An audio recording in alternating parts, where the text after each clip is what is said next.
And I appreciate that. Anything you ever need me, let me know. So when I took your Jesus class, yeah. your Life of Christ class, Mhm. I loved, you did a lot of stuff with parables. We did a lot of it.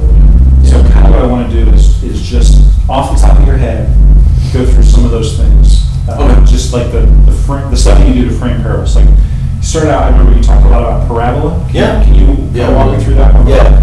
So the word parable, right, is from, will this whole thing pick up? Okay, that's fine. Parable is not an English word, it's obviously a Greek word. It's got two parts, it's a compound, para, which means alongside of, and you can see the word ball, Greek word balo, where we get ball, means to throw. So the parable means to throw aside, right? So like way back in the day, what was that, algebra, man, or trigonometry or something like that, which I did. I'm not a math person, I did all that. So there's what is a quadratic equation. Yeah. So it's an x squared plus y squared. There's this type of equation that makes a shape, you have an x and y graph, and if you did the equation right, you get a point here, and one here, one here, one here, one there. If you're like me, we get one here. But if you do it right, it'll go like this. So you can draw a nice curve like this, where it'll have this is not to scale, by the way. My drawing skills are kind of retarded, but this is called a parabola, right? Because the two sides of it, it's like a mirror image. This side is thrown alongside of that side, it balances it out. Now, when you apply that to the parables of Jesus, right, the term reflects the idea of two things that are beside each other. So one of those things is always, should I go ahead and say this? Yeah. One of those things in his parables is always the kingdom of God. Because a lot of times he'll start a parable and say the kingdom of God is like this. And you'll get 7 or 8 parables in a row or something like that. Sometimes it's just implicit too. So what they do is they lay the kingdom of God alongside of some kind of story. Right? They're parabolic in that they show the kingdom of God is like this. It's a mirror. It's a mirror image. It creates an image of this. Now the irony of that is in that, right, I've talked about this before too. It's actually not a true mirror image because, again, man, if you want more or less, just stop. So one of the this type of teaching is really unique to Jesus. We don't have anything like this anywhere, even in the rabbinic world. He uses this in his time period in a way that no one else really does. And you've got Nathan. Yeah, he has also Nathan. 2 Samuel 12. Right. He does to David, and it's a way to kind of sneak peek. He can say to David boldly, that David buys into the story. David slept with Bathsheba, killed Uriah, Yeah. and so Nathan's like, man, I gotta spring this on David, but I don't want to get killed either. So Right. No, that's actually an excellent example, man, because in that story, if you remember how that goes, it's a story about the guy who's rich. Right, so and there's he a has rich man with guest 100 guy, sheep. And then one guy has a little lamb who's laying in bed with him. So instead of taking one of his 100, he goes and kills the guy's one. Right. Right. Well, in fact, all of the parables, this is just sort of a premise of parable study right now. The story they tell, like that story of Nathan, has something wrong with it. There's always a wrong element. That was not working. I'll say with blue. Something is going to be wrong here. Mm-hmm. Something's going to appear ridiculous here. Something's going to be absurd here. Okay. To use that example with the Nathan story, it's ridiculous if I have 100 sheep. It's ridiculous I don't even bother to go over to the guy's house. Right. I'll take his one. Right. It's less. It's more work. It's stupid. Yeah. Plus it's gonna make him angry. It's gonna threaten me. And most of Jesus, in fact, all of Jesus' purposes, it's harder to see someone have that kind of element in them. Right. You have the story you just mentioned before. We were talking like the sower. Mm-hmm. Why would you throw your seed in the road? Seed costs money. It just goes everywhere. It's wasted that way. Right. The classic examples would be like the Good Samaritan, the prodigal son, why the father takes him back. My thinking is the reason that this is always the case is because an essential premise of Jesus is that the kingdom of God is different from this world. It's like this. There's this idea of difference. And usually the weird element of that story, man, will identify what that difference is. So So the way I'm doing, the second thing is I'm using You're doing which one you said? Well, I'm doing the two pillars, the wise and foolish brothers, but we're talking about, the phrase we use is pivot. Is that, I've read that a few other places, that seems to be. So one of the things we're going to do in the small group study is actually in each parable, or most of them, a couple of them are just too tricky. They're going to go and look.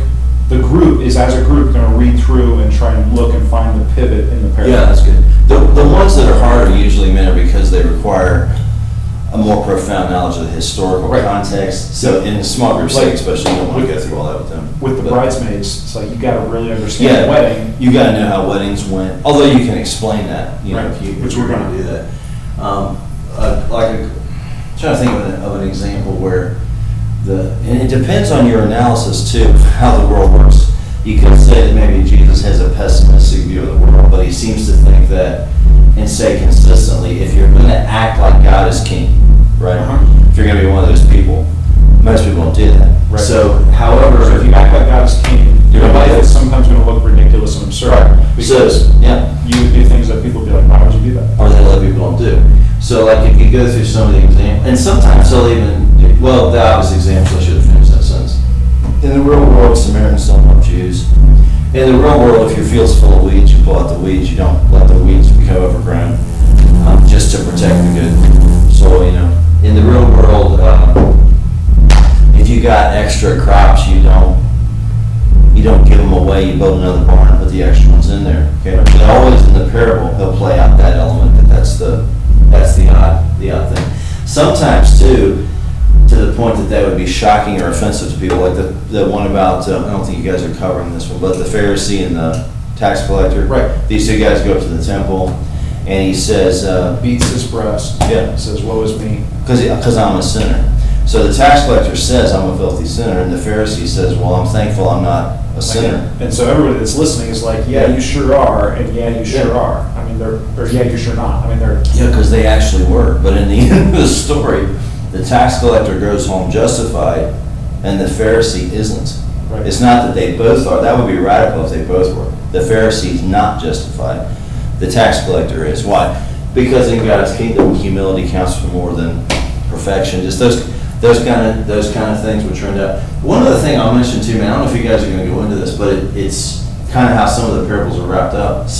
A lot of Jesus' actions are parabolic, in the sense that he'll do things that have that same kind of focus. I'm trying to think of an obvious. He continually will go into places and he'll eat food without washing his hands. And inevitably somebody will say, why don't you and your disciples wash their hands before they eat? Because in the narrative of how a rabbi acts, people think, well, a good rabbi would always wash his hands before he eats. Okay? Well, I'm a good rabbi and I don't wash my hands before I eat. All right? So that's telling you something about the difference between what matters to God and here. He'll do things like touching leprous people. He doesn't need to touch leprous people, but people are thinking, well, a prophet or a rabbi, that guy's not going to touch this leprous person. He would know because I'm clean. Right. But I do it just to make a point about the difference between this and the world that you live in. You could really say, man, this is part of my take on this, that pretty much everything Jesus does is aimed at challenging that in some way. So like what you call the pivot, a lot of the trick with these, man, is finding the pivot or the pivots. If there's more than one. Usually there's one, but sometimes a longer story, like Prodigal Son. I was going to say, Prodigal Son, it's got two or three, depending on how you count it. Yeah, I would agree with you. There's like 2 or 3 places where right off the bat, he says, hey, give me my inheritance. That's maybe weird, but what's weird is the father does it. Because that's really hard to do. He's got to liquidate. I mean, it's not a cash society, so he's got to sell half his field or whatever that's. Yeah, and then when he comes back, he accepts him back. He's still accepting him at the end when the older brother's upset. But that's a long story. I mean, a lot of the short ones, like you're talking about, you're going to do the one on the 2 foundations. Right. Why are you going to build your house in the sand in the first place? So you're an idiot to even think. I mean, common sense is, why would anybody build? Why would you get to the point where the wind comes when you shouldn't have? Right. Well, if you have a brain, you can see the house is sinking even as you're building it. But it's ridiculous, right? So it's more graphic that way. So one of the things we're going to do as a group exercise, we'll see how it goes. I'm going to say, what are all the reasons that you could ever think that anybody could ever justify building a house on sand? a test, and we came up with some interesting, What did you say? maybe the view was good. Maybe that's where his friend. Maybe his friends had also built houses. Maybe it's cheap. Maybe he's really cheap. That's clever. And so then the groups are actually going to write down all these answers, and then in the second part of the discussion, we're going to go back, and we've all done these things to rationalize stupid behavior. That's good. It was maybe it's less work to build your foundation if it's sandy. Oh, well, it's not gonna last. Well, it was easier. It's less work, man. Well, we do that kind of stuff. I do that kind of stuff all the time. That's good, actually, man. That's good. I love how you say actually, like you're real surprised that I did something. No, what it is, it's parable. No, you always parable. Okay, this is good. What do you want people to get out of these, man? What's the end game for you? I want You want the takeaways to be, for how does your life align with this? yes, it's a high challenge series. Okay. It's a couple things. One big thing is that everybody's into Jesus. People are into Jesus. People are into Jesus, but nobody actually knows what he is about. I agree, yeah. So Yeah. people, I just really like the words you read. Okay, do you know some of the stuff that, have you ever just read the words you read? I don't like the words I don't know. I'm just like, Yeah, man. you ever read that stuff? He's harsh. I mean, Not that cool. he's challenging. I mean, he's amazing. He's got so he can be challenging. But I think for some of our people, we're going to be encouraging people to start groups, even with people that don't go to our church, just to read the parables together. And so people good. are like, oh, I like Jesus. Well, let's read. Oh, I think he's a good teacher. Well, let's look at some things that he taught. Everybody said that Jesus is a good teacher. Well, this is what he teaches. He teaches parables. So we're going to do that partially just as anytime you teach on Jesus, it's a good thing. You made a point before too, man, before we started this, that's striking me in that respect, that these parables are not delivered, they're delivered to Jewish people.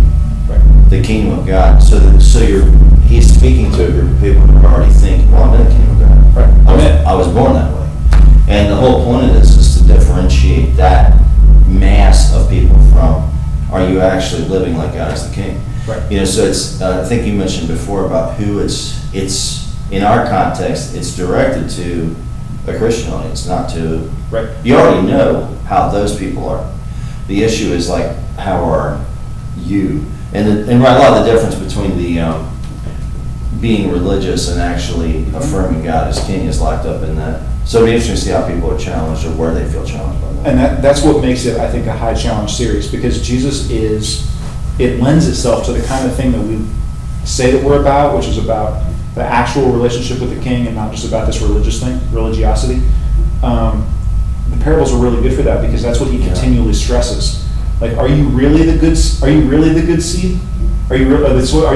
soil? Or are you the soil with a lot of weeds and stuff chokes out the effectiveness of the gospel? Yeah. Are you really? Oh yeah, I've been going to church ever since I was a little kid, and I really believe in Jesus, and I vote appropriately, and I do all these things. Yeah. And so I'm a good Christian. Yeah. But Jesus doesn't ask about any of that stuff. He doesn't ask what your doctrine of inerrancy is. No. He says, do you do the stuff? So I'm actually talking with too about, do you, just in terms of this parable, not speaking more broadly, but just in terms of this parable, you don't even have to believe in that Jesus was anything other than a teacher. If you just believe Jesus was a teacher, you can still get the blessing of this parable. Yeah. You just got to do the stuff he says to do. Man, too, we didn't put this up here before, but just you saying that made me think of something else we should mention. We can erase it if you want. No, cool. It's the action. You can't read what I'm writing anyway, man. So the action plan piece. Okay. And a lot of times this is in the context of the parable. So, for example, the classic illustration of this is like the parable. What they'll do is create sort of a vacuum a lot of times in this space right here. And it'll say, the kingdom of God is like this empty space, and you're invited to fill it. So, and sometimes that's explicit in the context. That's you, right? Or me, I'll say Tom, because you're already closer to the kingdom of God than me. Right? Yeah. So you get like the Good Samaritan. If you look at that parable, it's a fantastic story. I mean, we still name hospitals after that person because that story is so powerful. But that's actually the answer to the guy's question about what do I have to do? What are the most important commandments? You know, what are the two really big ones? And at the end of the story, they come down to, and you remember the game, Jesus says, like, the guy says, what's the two? And he says, well, love God and love your neighbor. And the guy says, who is my neighbor? Well, that story is the answer to that question. And the follow-out from the parable is, go do the same thing. Right. So that there's always like built into it. It's never just like, that's just the nature of Jesus' character of his teaching. It's not philosophically abstract. It's like the prodigal son is in a context where earlier in that chapter, like Luke 15:1, I think that is, he says there were some people who thought themselves righteous.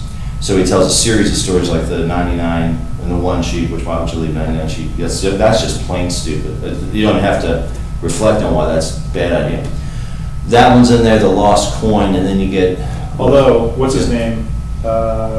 Middle East through, Jesus through Middle Eastern eyes. What's his name? Bailey, Kenneth Bailey? Yes. Yeah. Ken Bailey says that nobody watches 100 sheep.